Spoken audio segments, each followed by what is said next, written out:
Hi friends, how are you friends. हम देख रहे हैं हिंदू मैरिज एक्ट 1955, जिसमें हम आज देखने वाले हैं section 23A। So friends, section 23A के मार्जिन नोट्स में क्या दिया गया है कि relief for respondent in divorce and other proceedings.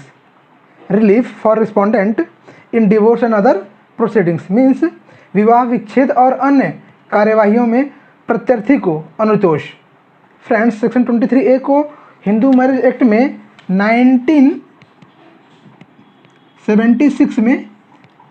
Add किया गया, और ये जो सेक्शन है ये 27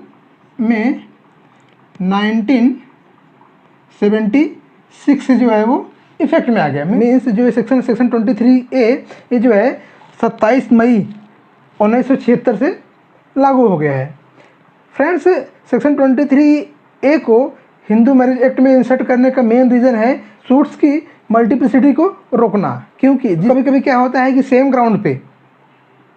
पिटिशनर और रिस्पोंडेंट दोनों कोर्ट में अलग अलग सूट दाखिल करते हैं, तो उसी को रोकने के लिए सेक्शन 23A जो है वो हिंदू मैरिज एक्ट में 1976 में ऐड किया गया। सो फ्रेंड्स, तो हम देखते हैं सेक्शन 23A में क्या दिया गया है कि in any proceeding for divorce और judicial separation or restitution of conjugal rights, the respondent may not only oppose the relief sought on the ground of petitioner's adultery, cruelty or desertion, but also make a counter claim for any relief under this act on that ground. And if the petitioner's adultery, cruelty or desertion is proved, the court may give to the respondent any relief under this act to which he or she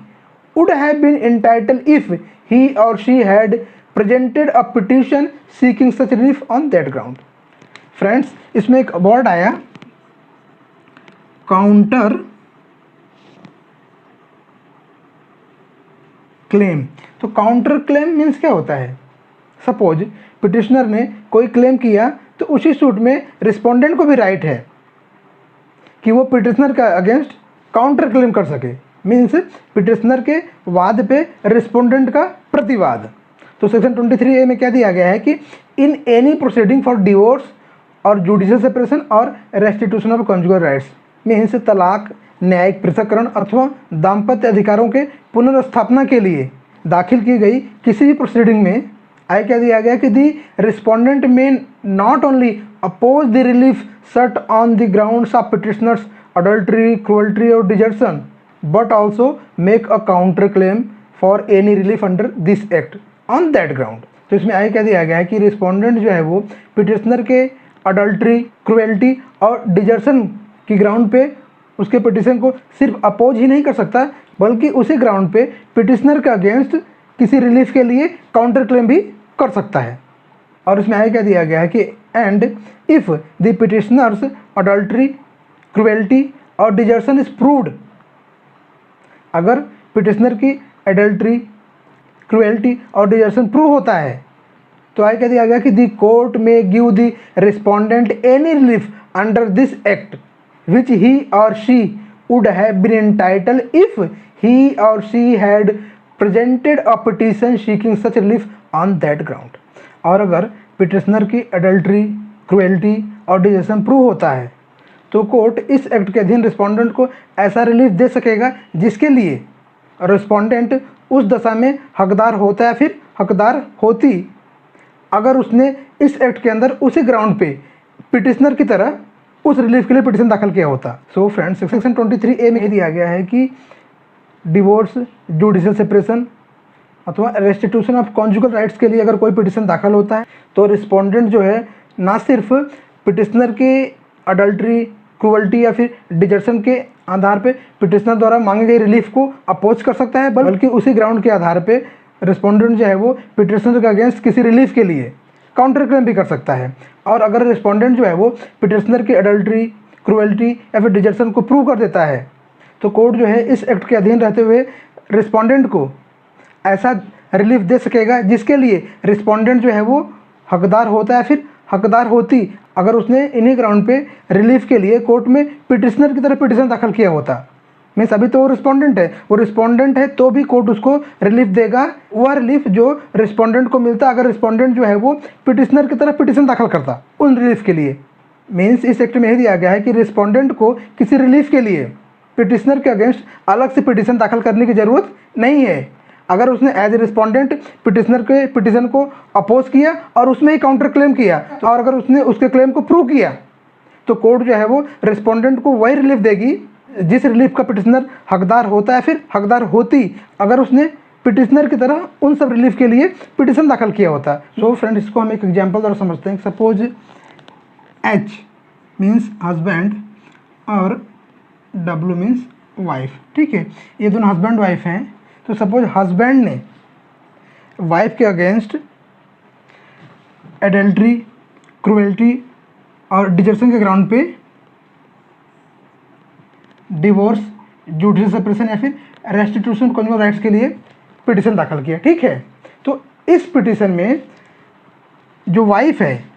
means ये इसने petition दाखिल किया husband ने, तो क्या हो गया, ये पिटिशनर हो गया। हस्बैंड क्या है, पिटिशनर है, और वाइफ क्या है, रिस्पोंडेंट है, ठीक है। तो हस्बैंड ने वाइफ के अगेंस्ट अडल्ट्री, क्रूअल्टी और डिजर्शन के ग्राउंड पे डिवोर्स के लिए या फिर जुडिशियल सेपरेशन के लिए या फिर रेस्टिट्यूशन ऑफ कॉन्जुगल राइट्स के लिए पिटिशन दाखिल किया है। तो हस्बैंड क्या हो गया, पिटिशनर, और वाइफ क्या है, रिस्पोंडेंट है, ठीक है। तो जो रिस्पोंडेंट है मीन जो वाइफ है, वाइफ इस पिटिशन में जो पिटिशन हस्बैंड ने दाखिल किया उसमें जो रिस्पोंडेंट वाइफ है, न सिर्फ हस्बैंड के पिटिशन को इन्हीं ग्राउंड पे, कौन से, एडल्ट्री, क्रूएल्टी और डिजर्शन ग्राउंड पे अपोज कर सकती है, बल्कि इन्हीं ग्राउंड पे रिस्पोंडेंट जो है मीन्स वाइफ हस्बैंड के अगेंस्ट काउंटर क्लेम भी कर सकती है, ठीक है। और अगर वाइफ ने हस्बैंड के अगेंस्ट एडल्ट्री, क्रूएल्टी और डिजर्शन ग्राउंड पे जो काउंटर क्लेम किया, ठीक है, उसको प्रूव कर देती है वो, तो कोर्ट जो है वो वाइफ को वही रिलीफ देगी जिस रिलीफ के लिए वो हकदार होती अगर वो जो है पिटिशनर की तरह इन्हीं ग्राउंड पे हस्बैंड के अगेंस्ट पिटिशन दाखिल किया होता। मेन सेक्शन 23A के अनुसार रिस्पोंडेंट को जो है पिटिशनर के अगेंस्ट किसी रिलीफ के लिए इन्हीं ग्राउंड पे अलग से पिटिशन दाखिल करने की जरूरत नहीं है। जो रिलीफ रिस्पोंडेंट को तब मिलती जब वह पिटिशनर की तरह हस्बैंड के अगेंस्ट पिटिशन दाखिल करती, वही रिलीफ कोर्ट जो है रिस्पोंडेंट को उसके काउंटर क्लेम में ही देगा। मतलब रिस्पोंडेंट को अलग से पिटिशन दाखिल करने की ज़रूरत नहीं है, उसको उसके काउंटर क्लेम में ही वो रिलीफ मिल जाएगी जिस रिलीफ के लिए उसको पिटिशनर की तरह पिटिशन दाखिल करना पड़ता। तो उसको अलग से पिटिशन दाखिल करने की ज़रूरत नहीं है अगर उसने पिटिशनर के पिटिशन में ही as a respondent counter claim किया। तो कोर्ट जो है वो भले ही रिस्पोंडेंट है, अगर इसने जो काउंटर क्लेम किया है अगर ये उस काउंटर क्लेम को प्रूव करती है तो कोर्ट इसको वही रिलीफ देगा जिस रिलीफ के लिए अधिकारी होती अगर इसने पिटिशनर की तरह उसी रिलीफ के लिए हस्बैंड के अगेंस्ट पिटिशन दाखिल किया होता।